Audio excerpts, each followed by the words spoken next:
Oh.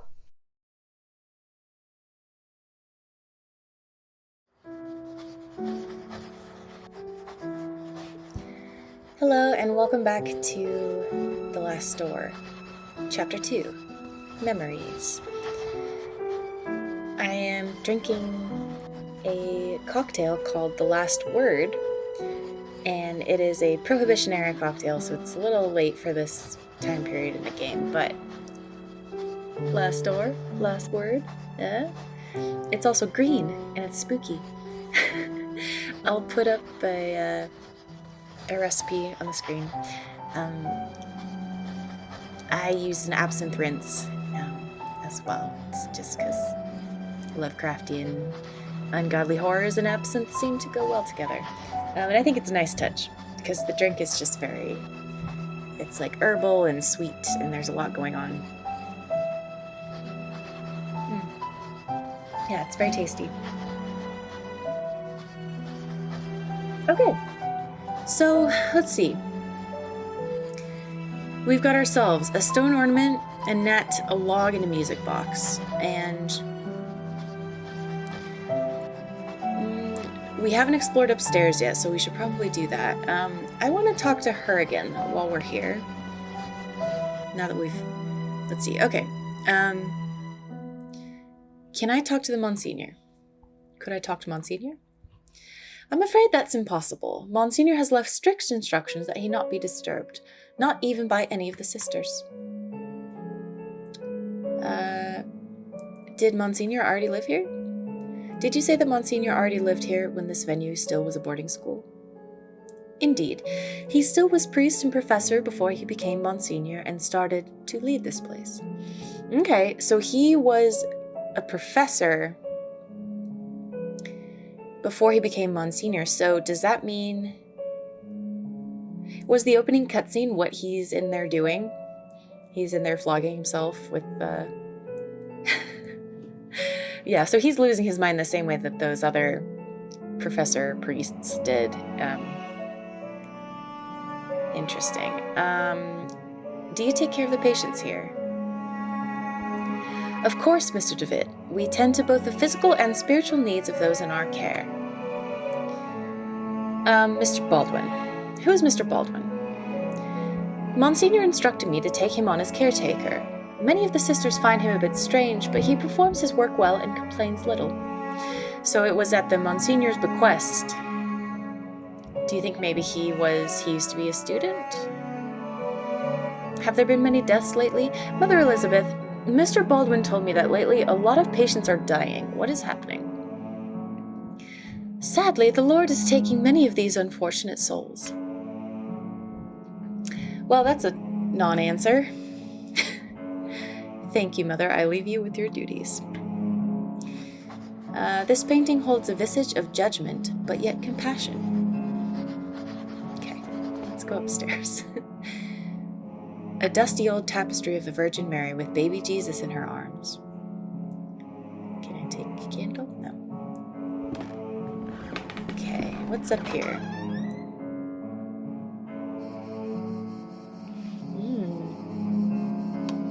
One of the humble beds where the nuns sleep. A syringe next to a flask with the label that reads morphine. An old mirror that hardly reflects. One of the humble beds where the nuns... Okay. On the upper shelf of the antique cupboard, a well-worn Bible and rosary beads gather dust. Interesting. Maybe she has lost her faith. Good evening, sister. Sister? All this suffering, all these tears, all our prayers unanswered. What do you mean, sister? All these years entrusted to the Lord, praying, looking for a sign, for something that can give me strength. Every day I hear them cry, pray, scream, and die, and what for? Where are you, Lord? Why won't you answer me?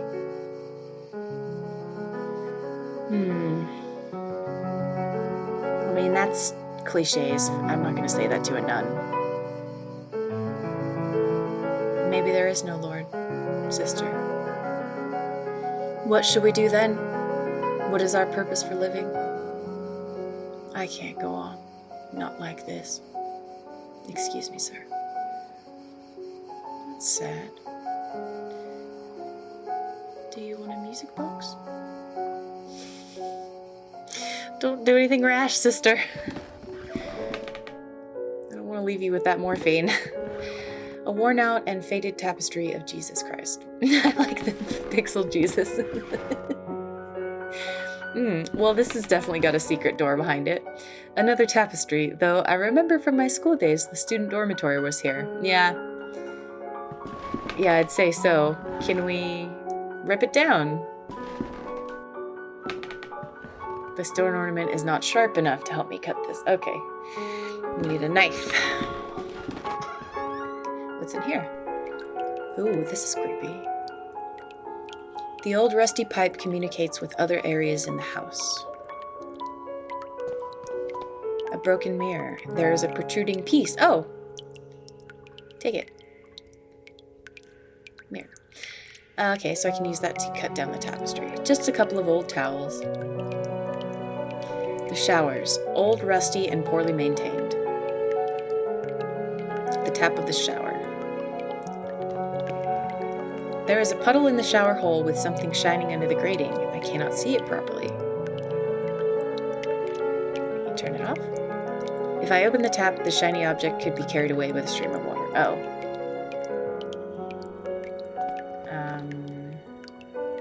Use the net? No.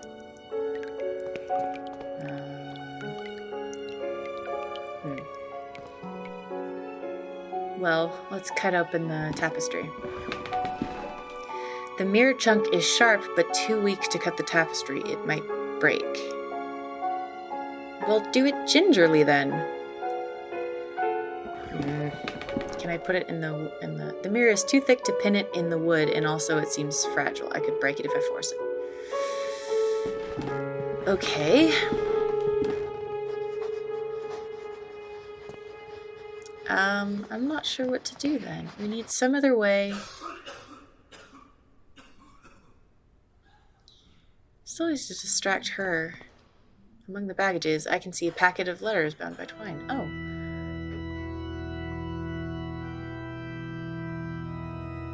Oh, can I just...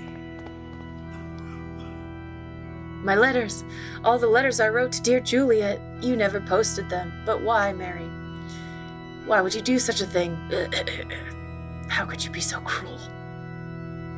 I had to do it, Matthew. You refuse to see how inappropriate a match she is for you. Her only interest is in marrying someone of your status, of our family status. It was for your sake I did this. I did it to protect you from that woman's treachery. No, you only thought about yourself, of your vanity. I can't bear to look upon you anymore, Mary. Leave me be. From this day forth, you are no sister of mine. Oh, you dare banish me? I, who have stayed by your side all through your illness? Very well, Matthew. You will have your way. I will leave you, and then you will see how very alone you are. Farewell, brother. Oh, shit.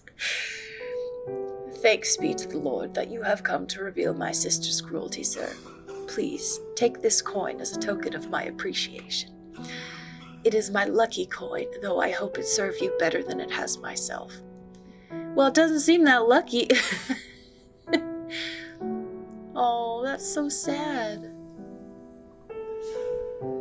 It seems that there is still hope to bring my fiancé back. Oh, that's so sad. Well, now we have a coin. Can I use that on the music box? Hey!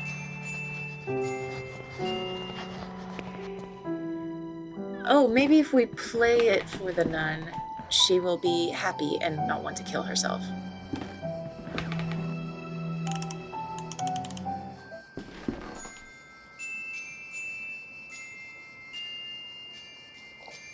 Oh, what a beautiful melody. It reminds me of my youth when I was vibrant, full of purpose. I knew my path then. Oh, may God bless you, for you have given me the sign I was looking for. Yay! See, it's not all doom and gloom. Oh. What a lovely view. From this vantage point, I can see the roofs of Aberdeen beyond that copse of trees. Cool. A lot of dry leaves have accumulated in a hole of this old rusty pipe. They are blocking the water stream. Well, gotta clear that out.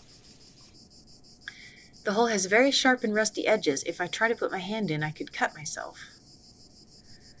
Can we... Oh, there we go. Oh, Jesus. I blunted the sharp edges of the pipe. Now I need not fear being cut.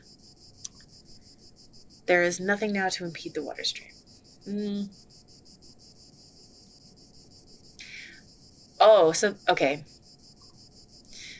We put the net there, and then when we turn off the shower, the thing goes down here, gets caught in the net, and then we can come retrieve it, whatever the shiny thing is.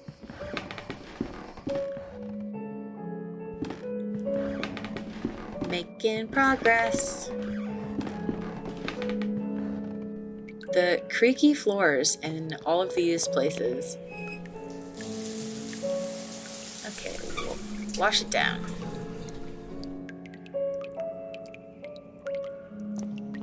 It's only a puddle of water. Make our way back.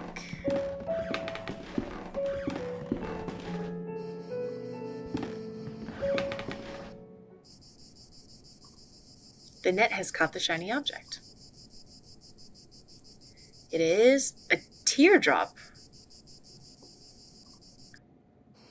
Can we take the net? Okay. Can I take this now? No. The teardrop.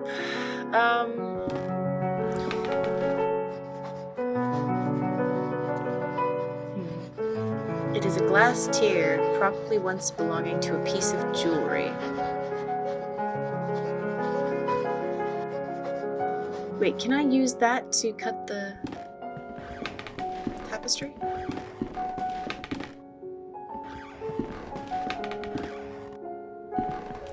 Tear doesn't work. Okay.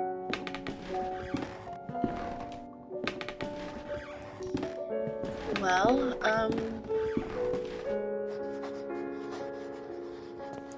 I guess I'll wander around until I see somewhere I can use a teardrop.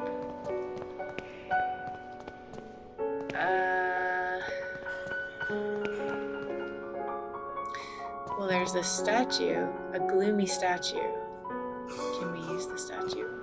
Oh, I've placed the glass tear in a hollow of the Virgin's cheek. It seems that it fits perfectly. Anyone else see? Please, someone, piety. I already told you you can't. Yeah, we know. Well, in the eyes of a fervent devotee, it could look like a real tear. If only I could make it shine. Use the mirror chunk.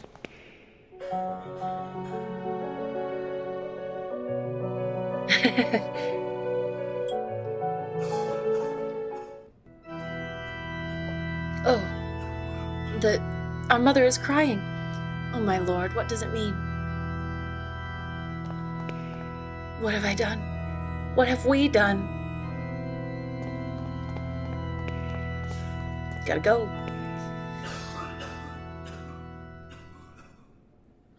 Now I can talk to this guy. You must help me. What can I do? What's wrong with you? There is little time. I tell them about my pain. I describe the unbearable and endless pain, yet they do not listen. They pass me by without even looking at me. They say that they are praying for me, but it does not cure my ailment. But, sir, I know, but I beseech you, you will be saving me from horrible torture. I will be eternally indebted to you. He wants us to kill him. I mean, they're not gonna help.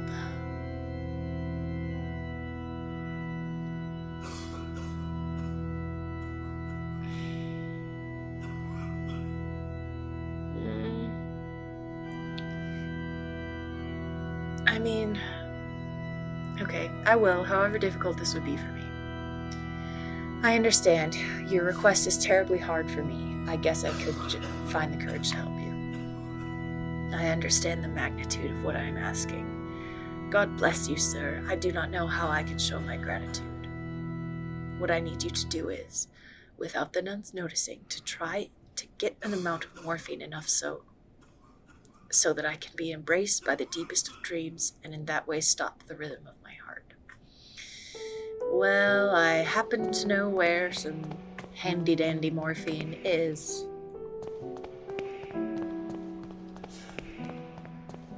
Oh, my guy's so sad.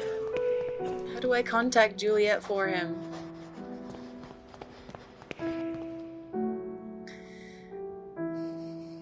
Oh, she's praying.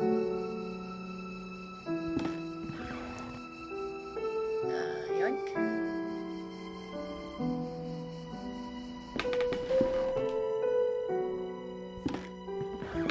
Okay. Oops, it's this way.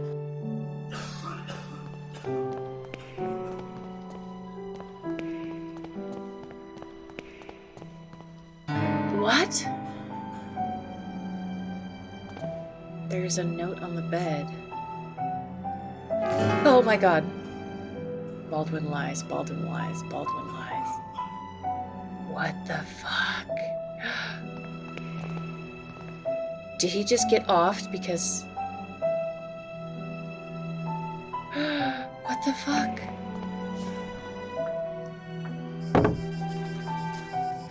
Oh my god, noise is coming from inside the coffin.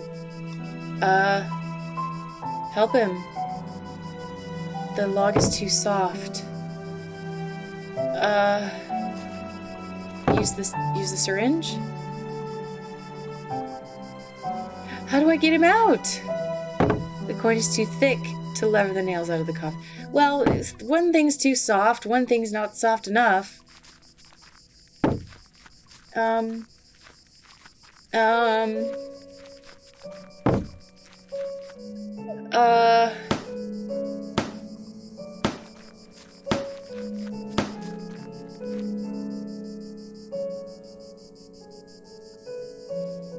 Tell me about Monsignor Baldwin, who I'm not suspicious about as all. I can speak.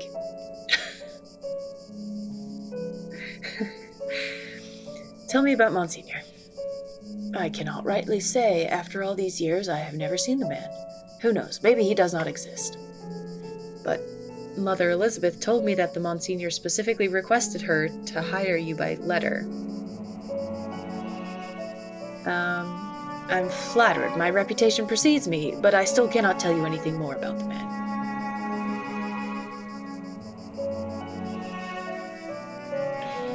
Okay. Well, you have a toolbox. You might be able to take a look if I keep him distracted. Okay. How do I distract him?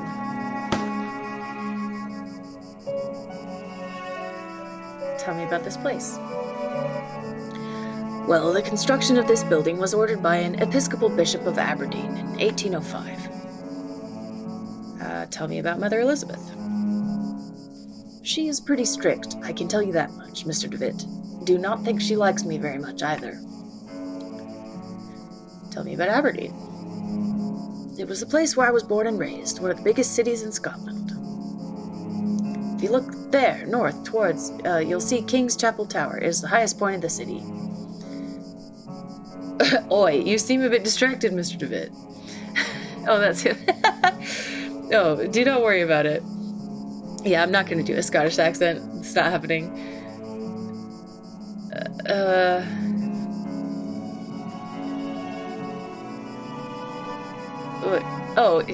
Okay, can I... Can I get it while he's pointing? Oh, yoink, yoink, yoink. I got a tool. Okay. What kind of tool is that? It's just it is generic tool. Okay. Oh my god, get him out of the coffin.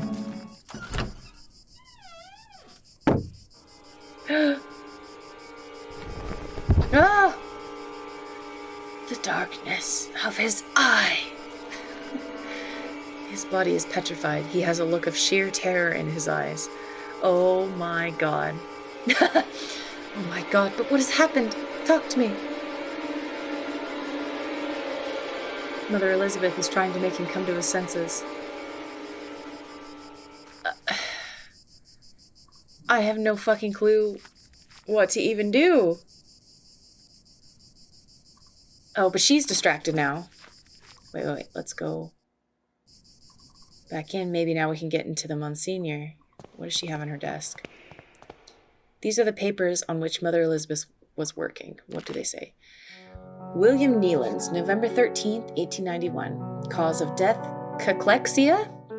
Notes, scratch marks have been found in his stomach? What? Elmer Moore, November 17th, 1891. Cause of death, pleuresia. Pleuresia? Pleuresia. Pleurekia. I don't know. Notes, a clear expression of terror on the patient's paralyzed face was found at the time of death.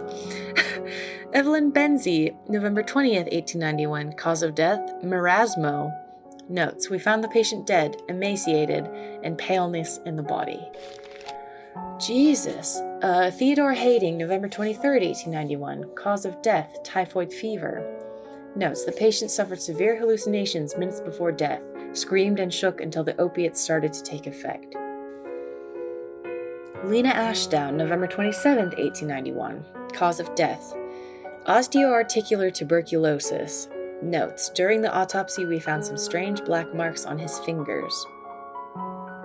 Claude Harris, December 10th, 1891. Cause of death unknown. Notes, he died while he was sleeping. Nora Dunstan, December 13th, 1891. Cause of death, respiratory arrest. Notes, blank. Ellen Blair, December 14th, 1891. Cause of death, morphine overdose. Patient committed suicide. Notes, the patient did not seem to have depressive symptoms or suicidal tendencies. Jesus, people have been dropping like flies in this place. A large, bright, and ornate key. That's gotta be to the Monsignor's office, yes? Alright. Here we go.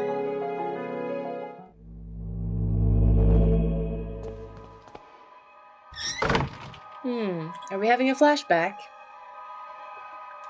I think it's flashback o'clock.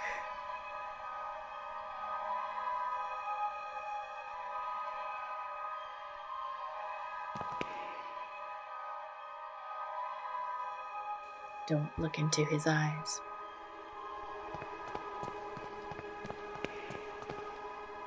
Because the deepest darkness dwells in his eyes.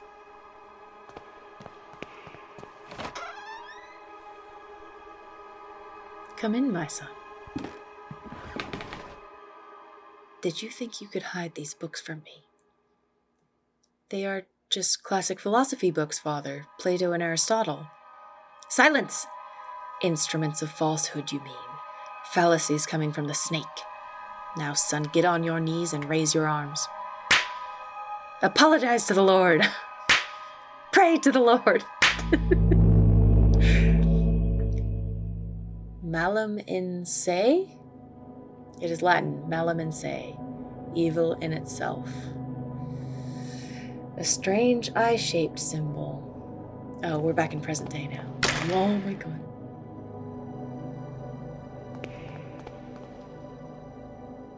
Another eye-shaped symbol. What was that? Eye of the bird. What does this mean? I don't know. Oh, are those birds hitting the window? Oh my god. I'm kind of scared to go in here.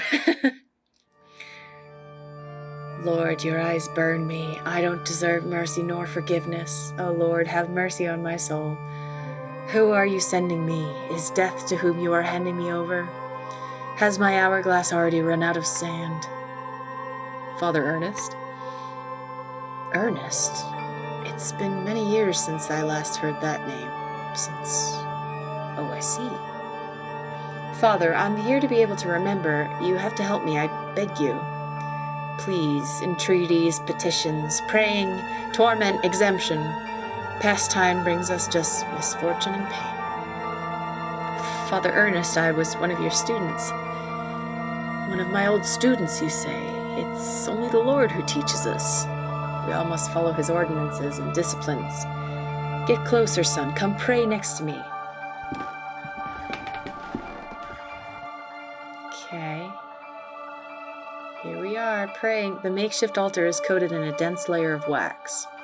The candles, having almost burnt out, only barely illuminate the room.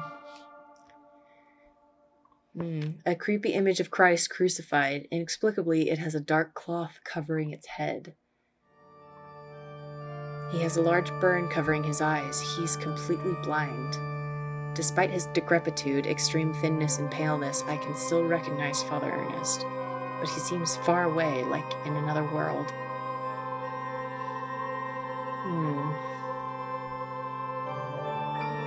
The walls are completely covered with crosses, a mentally ill act.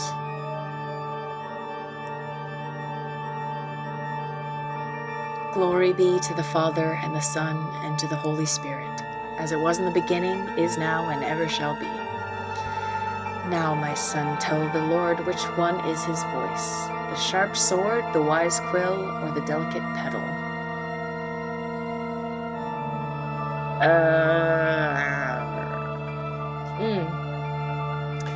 Was this what was written on the wall down in that classroom? Because I don't remember.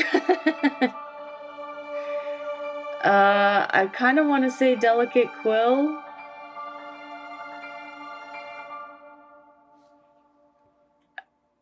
Or that's not even one of them. Okay, what is his voice? The wise quill, the delicate petal.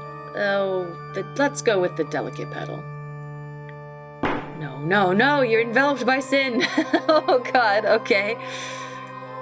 And now, my son, tell the Lord which one is his holy path, the wise virtue, the endless blame, or the blessed penance. Well, I think he would probably think it's the blessed penance. No, your soul lives embraced by the darkness. Oh, fuck. And now, my son, tell the Lord who you are, the faceless pilgrim, the gate guard, or the lost seaman. Ooh. I think I'm either the faceless pilgrim or the lost seaman. I'm gonna go with seaman. Yes, that's it, my son. We live lost in an endless ocean of sin and blame. Okay. Now leave me alone. I have to purify my soul. I'm gonna start using that to get out of social engagements.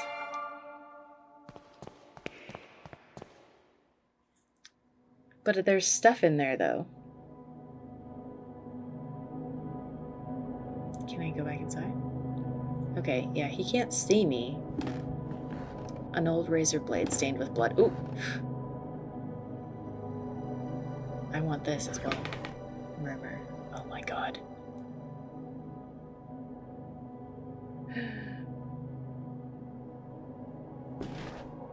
Can I, like... Ooh. Get it. Dear God in heaven, I feel for you. Your light is in my eyes. I will burn them for you. Oh, dear God in heaven, I feel myself in you. Your eyes are in my soul. I will burn it for you. Dear God in heaven, I fear myself in you. Your sword is in my hands. I will burn them for you. Dear God in heaven, I hate myself in you. My blame is in your heart. I will burn myself for you. That is pretty fucked. I'll leave you to it.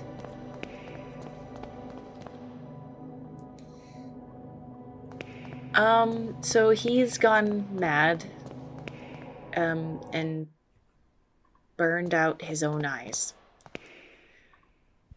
But I have a razor blade, which I can ostensibly use. I wouldn't be able to cut this. Okay, what about put it in the log? Using the wooden stump as a handle, I can use this to cut. There we go. Cutting tool.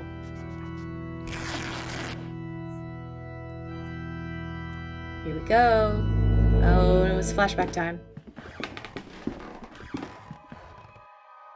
And finally, our expert on philosophy, Jeremiah DeWitt, shows up. Where were you, my friend? We've been looking for you. Well, as I was saying, tonight is the perfect moment for our next meeting, but I suspect that someone outside our group is secretly surveying us. Who is it, Anthony? My dear friends, it is Professor Glynn. Do you mean Father Ernest? Certainly, no doubt about it. Therefore, dear colleagues, I have decided to change the venue for tonight's meeting. Have you noticed the lounge behind the small door of the classroom? I have believed convenient to borrow the key for our necessities. You already know, at 12 o'clock you'll find the door opened and I'll be inside the lounge. That's it, my dearest colleagues. Videte nequis sciat.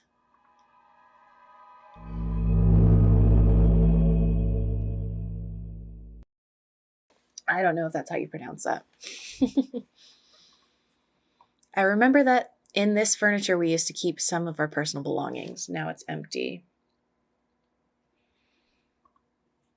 Okay. The walls are in complete disarray. I could probably punch through it if I tried.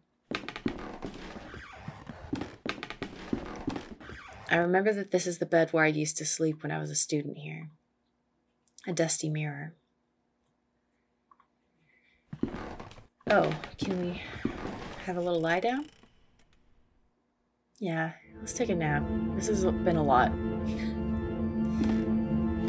Mr. Rabbit was jumping through the forest in a warm spring afternoon. Okay, this is a weird dream. When going through a bush, Mr. Rabbit ran into Mr. Wolf, Mr. Vulture, and Mrs. Snake, who were having a heated argument.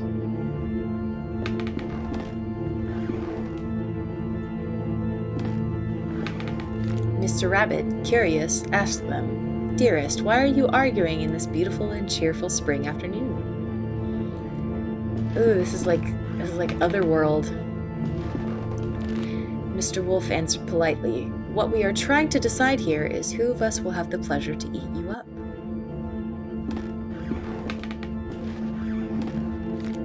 Mr. Rabbit, really scared, said, "But I do not want to be eaten. I want to live."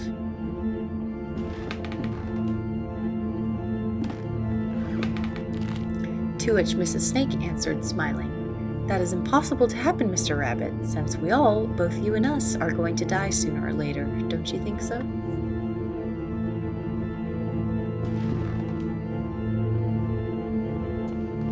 This is creepy. Mr. Vulture added, "Mrs. Snake is right. We should stick to the issue at hand. It is getting late, and as you see, we do not agree. Do you want to help us to decide, Mr. Rabbit? Who would you suggest as the one to eat you?" Is that a person out there? After thinking about it for a while, Mr. Rabbit came up with an idea and carefully said, "I got it. Why not to organize a race? The first who arrives to the forest clearing will have the privilege to eat me. No doubt Mr. Wolf can run at high speed, but Mr. Vulture can go flying and avoid any obstacle. And I'm sure that Mrs. Snake knows all the shortcuts within the forest. What do you think?" Oh my god, there's fucking people out there. Oh, this is so creepy. The three predators agreed that it was fair, so they started the race and they quickly disappeared. Why are you up against the window like that? Mr. Rabbit, happy to trick them, started running at high speed in the opposite direction of the predators, who, eager to prove their worth, didn't realize the trick.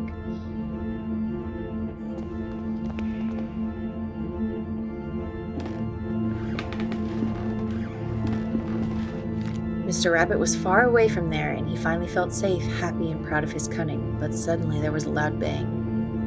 The earth shook, frightened birds flew, and everything went dark. And oh!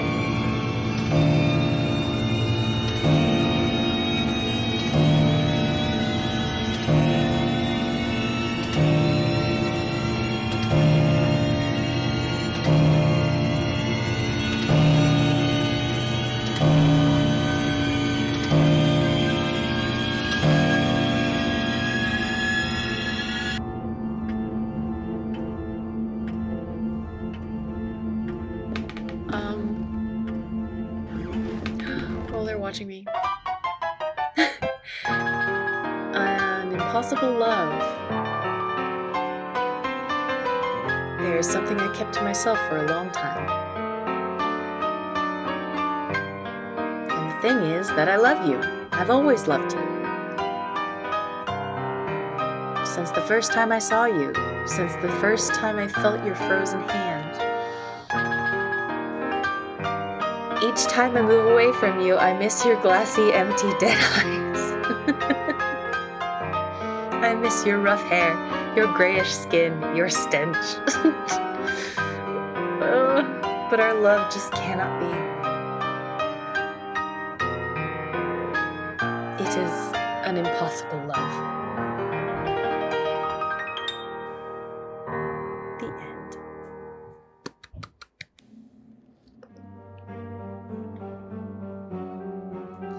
No, not again. How long have I been sleeping? What was all that about? In the nightmare, I found a place in my memories. That's true. There was another place in the classroom, wasn't there?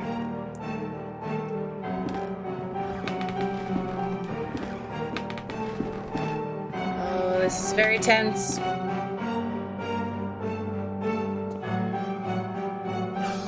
Back to the classroom.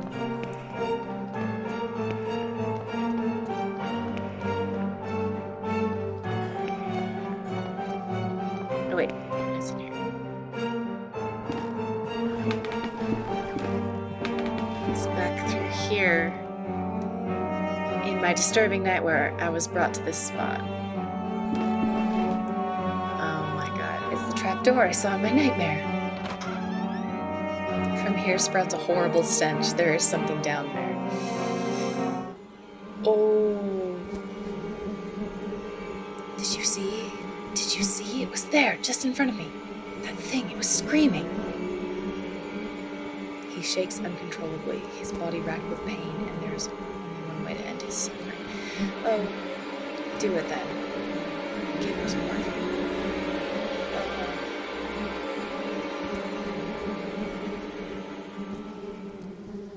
Rest in peace. The decayed corpse of a young woman, it seems as if she has been devoured by an animal. The stretchers used to carry the corpses here. Who was behind all this? Oh my god, the walls are splattered with dried blood. Jesus. Well, there's a door there. Now let's go. Is there anything else over here? He must have been dead at least a week, still bearing an expression of horror. Okay, just bodies. This is very fucked. Oh, another flashback, okay. Punctual as always, David. Now all that remains is to introduce our guest. You may come in now, Professor. Father Ernest. Do not worry, my friend. I invited him to join us this evening. The professor genuinely shares our curiosity, and who better to complete our group than one of the most renowned theologists? Moreover, we mustn't ban those who are willing to explore beyond the veil. The moment we have long awaited has now arrived. Please, all of you, take a seat, and we shall begin the procedure. Soon shall the door be open, and then we may finally see what lies beyond. Now I ask that you close your eyes. You will feel a momentary prick as I inject you with the serum. Oh no, what kind of shit did we get up to? Oh my god, were we part of some horrible secret society? Even after all these years, I have not forgotten your voice. You are the fourth witness. I remember now what happened, what it is that we saw. The eye of the bird, melancholy. What happened to us? What is it that we witnessed? You must tell me. You must make me understand what my mind cannot fathom. It was our curiosity that damned us. We opened that which should not be opened. In doing so, we shorn the veil that separated our world from his. In seeking vision, we were ourselves seen by the eye of the bird. The abyss gazes also into you. It remembers us, it looks for us, it calls us from its dark nest, from its abominable lair. All these years I have attempted to return to it, but I have no strength left. These poor, wretched creatures are too fragile. They lack the sight to return. Not one of them has, only us, the 4 witnesses. Who are the other 2? Where are they? They disappeared as you did. I haven't heard from any of you, but I was seized by curiosity. It absconded with my faith and deprived me of sanity. Oh, Lord, forgive me for what I have sinned. Nothing remains. All that is left is surrender. Surrender to him. Gravely have we sinned, and now our only absolution is to burn in the flames. Oh, no. Malum.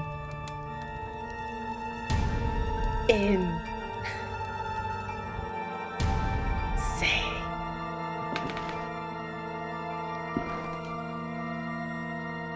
Oh, no. What? They were all in on it. Am I being buried alive?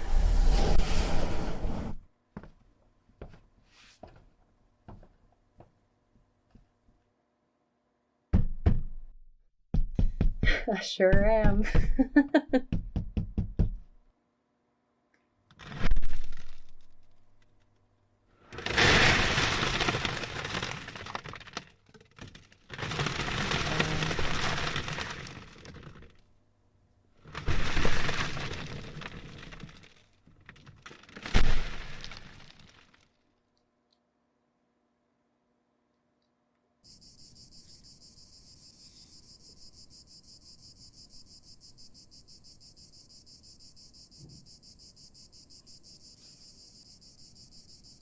The adventure continues in episode 3. Whew. Well, there we go. Does that mean Jeremiah's dead? Is this the end of Jeremiah's story? Fuck. Okay, well.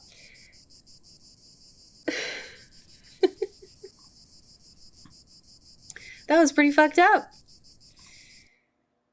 All right. Sorry that went a bit long, but I could tell we were pretty close to the end, and I wanted to just see it through. So next time we'll start on episode 3. I hope you enjoyed. I hope you don't have too many nightmares from that. And next time, more horrific adventures. Okay, bye.